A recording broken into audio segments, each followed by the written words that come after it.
Hi everyone, it's Dr. Ramani. Welcome to the 30 Days of Narcissism. Today, we're going to take on grandiosity.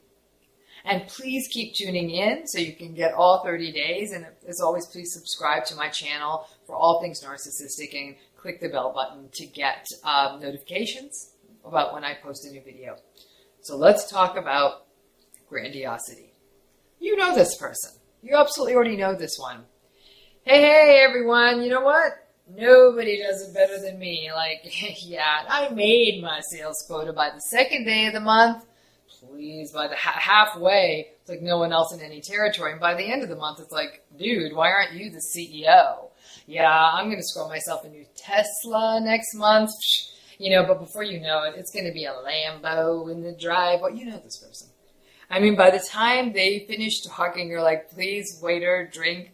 It can be atrocious to listen to.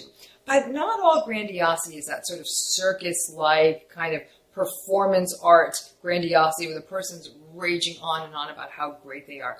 There can be quieter levels of grandiosity, but by and large, the takeaway is, look how great I am. Sometimes grandiosity can actually sound a bit disturbing, like, you know, hey everyone, I am going to quit my job and I am going to start a such and such company, whatever. I'm going to start a new pineapple juice company. I know nothing about pineapple juice, but I know a lot about a lot, and I love drinking pineapple juice. So why wouldn't I be able to start a pineapple juice company? Okay. So grandiosity is this idea that a person is somehow larger than life and can make ridiculously large goals come true. They often brag about their achievements way out of proportion with what's reality. An interesting thing about grandiosity is most narcissists have some form of grandiosity.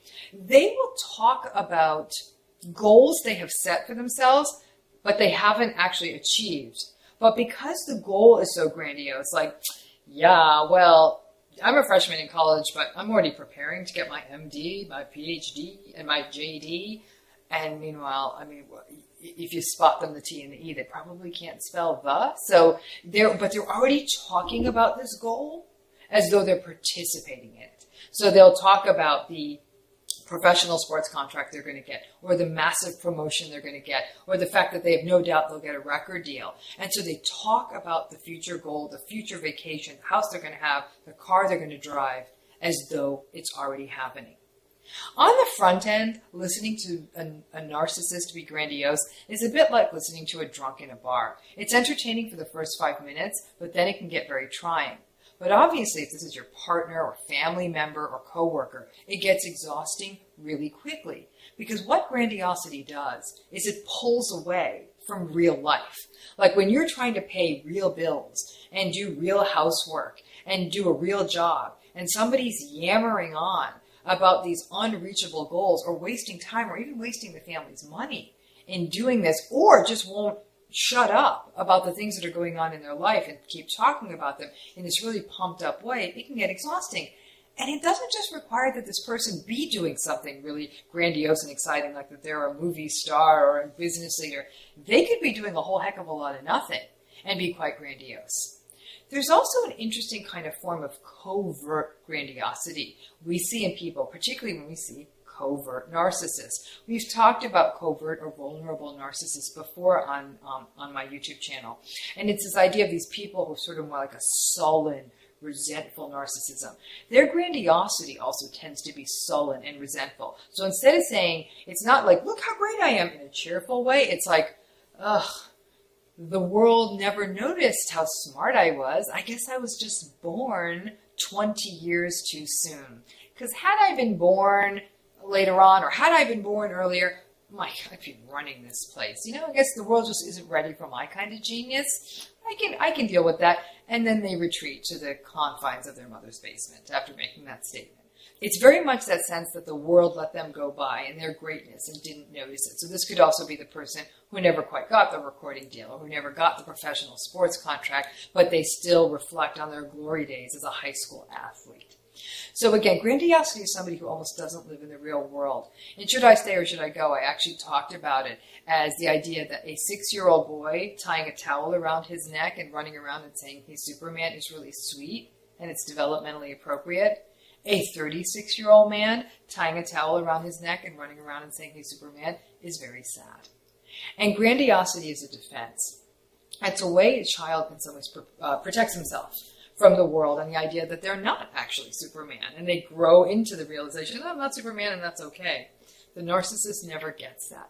Grandiosity is a key element of narcissism. You see it whether it's the sullen grandiosity of the covert narcissist, the over-the-top grandiosity of sort of the classical or the malignant narcissist. It's very much a fixed feature of narcissism. You rarely see this without it. They're not bragging all the time, but especially whether things are going well or things are going badly.